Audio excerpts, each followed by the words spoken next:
Hey guys, আসসালামু আলাইকুম। Welcome to my new blog. আজকে ঈদের আগের দিন আমি আমার ওয়াইফ সকালে নাস্তা করতে যাচ্ছি। হোপফুলি ব্লগটা ভালো লাগবে।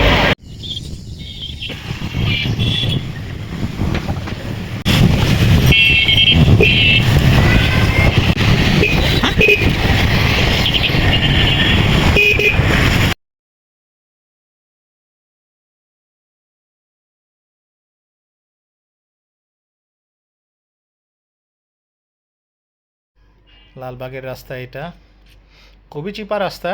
দুইটা রিক্সা যাওয়া ক্রস করা খুব টাফ। তারপরেও এখন ঈদের টাইম, রাস্তা যথেষ্ট ফাঁকা। আলহামদুলিল্লাহ খুব আরামে যাচ্ছে। চলে আসলাম মদিনা মিষ্টান্ন ভান্ডারে সকালে নাস্তা করতে।